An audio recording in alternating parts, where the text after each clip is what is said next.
Thanks, Jason. Some Sasha Vezenkov wants a parachute back to Europe. Hey, how are you doing?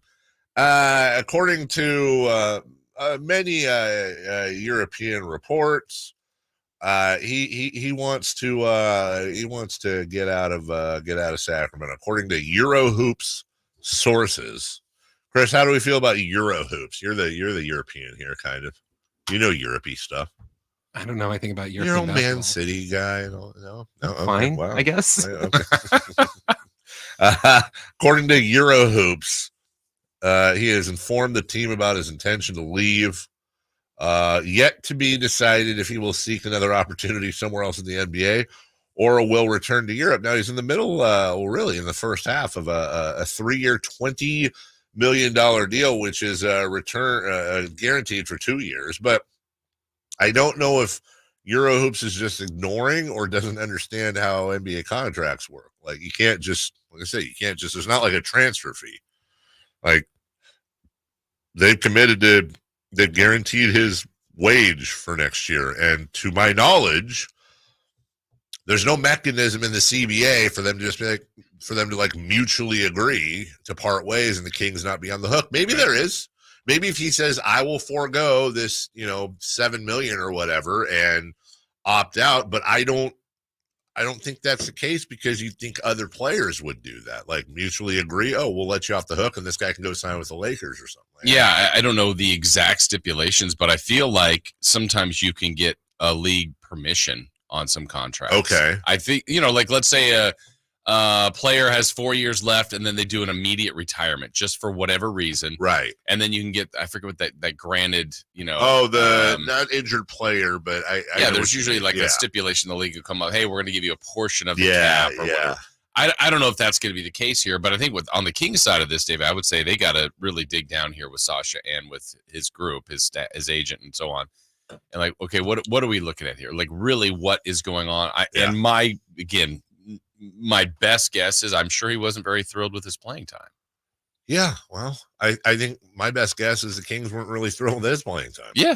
And so two things could be true here. Sure he wants to play more. Yeah. He did get hurt. That hurt part of his performance, but I would say his first season was very incomplete. I don't think Mike Brown loved playing him. That's just an observation. But when he did play, I thought he had some moments, but I would say by and large, I thought he was a bit disappointing, especially based on the hype that a lot of us had on him. That's the thing. Obviously, he's a talented outside shooter. Mm-hmm. And, there were actually a couple games I remember where he pulled some boards and I think he had a couple of blocks and where it's like, oh, is there something more to this guy? It really is an incomplete picture. I would like to see, it's sad because I really was kind of looking forward to seeing how he would, if at all, develop or grow in his second year being used to the NBA style. Yeah, I mean, if he was consistently given, what's a fair number for about the 7th, 8th, 9th, 18 minutes, 15, 18 minutes? Yeah. Okay, so let's say 15 minutes a game. I think he'd give him some production, but I would say, I don't think his contract's out of whack, but I think when you're talking about a EuroLeague MVP, right? I think, there was probably some debate when he first came, like, could he be a starter? He didn't look like a starter to me. Well, that's a whole different topic because when you talk about EuroLeague MVPs, the problem is over here, everybody thinks, well, let's see, Luka was a EuroLeague MVP. You got Jokic and Giannis and Joel Embiid and all that. You have all these Euro or foreign players that come over. They own the league. Well, let me give you just a list of your EuroLeague MVPs over the last few years. Your defending and reigning EuroLeague MVP is former Vegas Summer League star Mike James. Sasha Vezenkov the year before that. Nikola Mirotic before that. Vasily Micic the year before that.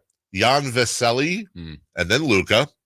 Sergio Llull, Nando De Colo, Nemanja Bjelica. Hey. Sergio Rodriguez, Vasilis Spanoulis, Andre Kirilenko, Dimitris Diamantidis, Milos Teodosic, Juan Carlos Navarro, Ramona Siskowskis, no relation to Nick, Theo Papaloukas, Anthony Parker won it 2 in a row, 04-05. Now, look, I'm not trying to be disrespectful at all. And obviously, Luka Doncic is on that list.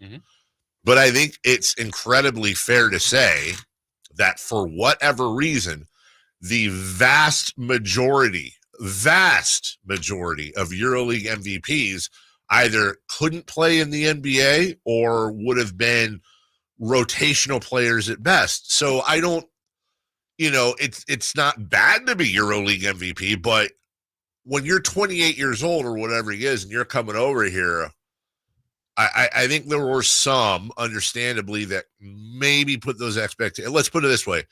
In the time he played in the NBA last year for the Kings, I wouldn't say he was bad, but the game just looked a little too fast for him. Looked a little, and I don't know if that's something you figure out at 29. Yeah, and you also want to be more versatile than just a shooter. I mean, to me, his shooting was a little bit like the Kings this season. I said it a lot during the year where the Kings wanted to shoot such a high volume of threes, make it a huge part of their weapons, just volume, three. Right.